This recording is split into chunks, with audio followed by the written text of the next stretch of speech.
Introducción y contexto. Positivismo, hermenéutica y antipositivismo. La llegada del siglo XVII trae consigo el inicio de una época sumamente importante para el desarrollo del estudio de las ciencias sociales. Si bien venimos de un continuo trasegar de la filosofía como elemento fundamental para el estudio del comportamiento humano, la aparición del racionalismo y de la ciencia experimental hace que se inicie una senda de estudios sobre los comportamientos y las ciencias sociales, hecho que tiene todo su esplendor en los siglos XVIII y XIX, bajo la batuta de grandes pensadores como Leopold von Ranke, Theodor Mommsen, Wilhelm von Humboldt, Rasmus Christian Rask, Henry Saint-Simon, Augusto Comte, Herbert Spencer y Carlos Marx, entre otros.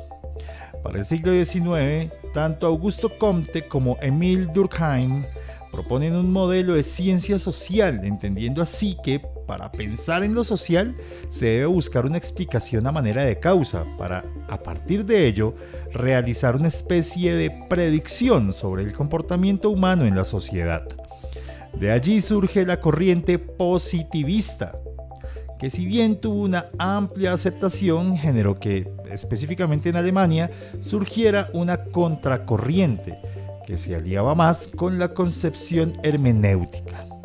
Pero, concretamente, ¿qué es esto de la hermenéutica y qué lo diferenciaba del positivismo? Como mencioné antes, el positivismo parte de buscar una causa concreta para una situación específica en el contexto de lo social. La hermenéutica, de entrada, rechazaba cualquier búsqueda de causas y se enfocaba en la interpretación y comprensión directa de las acciones humanas.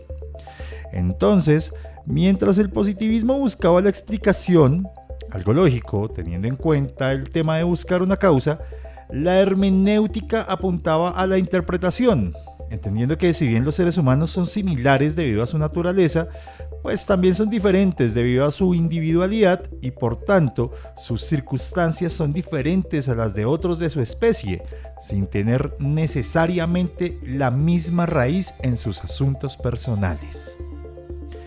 Por otra parte, la hermenéutica priorizó la interpretación cualitativa y holística, a diferencia de la interpretación cuantitativa y analítica de la corriente positiva.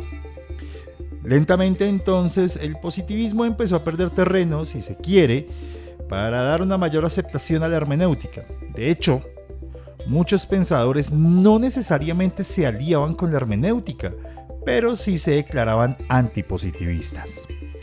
Este escenario dio paso a una nueva corriente que marcaría el rumbo del estudio de las ciencias sociales.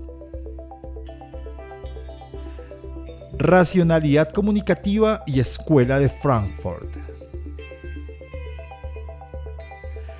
La aparición de Jürgen Habermas es sumamente importante en el contexto del pensamiento, la filosofía y las ciencias sociales.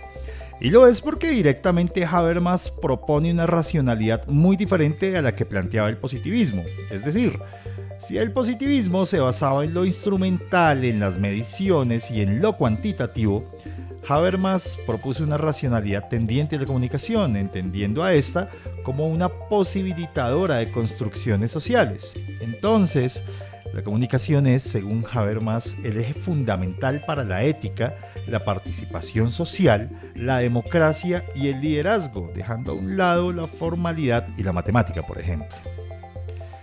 Pero, ¿de dónde nace esta repentina aparición de una nueva corriente tendiente a desarrollar el pensamiento en referencia a los contextos sociales? ¿En qué se basaba Habermas para poder determinar que la comunicación fuese fuente fundamental para el estudio de las ciencias sociales? Para el año 1923 nace la Escuela de Frankfurt en Alemania.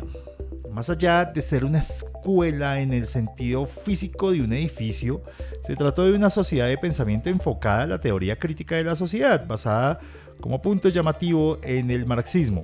Pero es importante aclarar algo. El marxismo que usó la Escuela de Frankfurt no es el mismo marxismo político, sino que es totalmente independiente a este.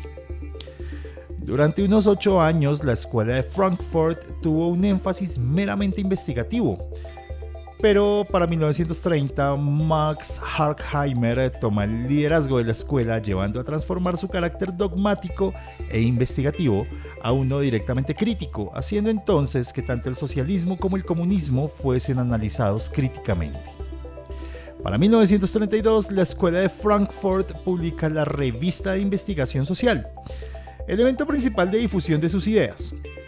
Poco tiempo después, para 1933, la Escuela de Frankfurt sufre una especie de censura por parte del régimen alemán, al entender que se ha convertido en un instituto contradictorio opositor al régimen. Años después, pasando la Segunda Guerra Mundial, la escuela retoma su trabajo y entonces Jürgen Habermas se destaca como uno de sus más fuertes intelectuales, logrando así establecer la teoría crítica de la sociedad como el elemento clave de esta escuela y de sus pensadores. Pero exactamente, ¿qué es eso de la teoría crítica de la sociedad?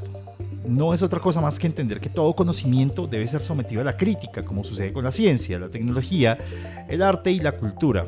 Entonces, se empieza a entender que hay una tendencia interdisciplinaria de la realidad, pero entonces se debe despreciar la matemática y la medición cualitativa en el estudio de las ciencias sociales. Exactamente este hecho, el de revisar qué elementos podrían estar a favor de un estudio de las ciencias sociales y cómo podrían afectar su análisis, es lo que da pie a los diferentes métodos y enfoques metodológicos de las ciencias sociales. A modo de introducción para el tema de los enfoques, el tema de la teoría crítica de la sociedad, que inicialmente fue un descendiente natural del antipositivismo, resultó valiéndose del positivismo mismo para poder realizar un análisis más cercano a la sociedad, capturando y analizando datos y logrando conclusiones que permitieran una nueva forma de entender los contextos sociales.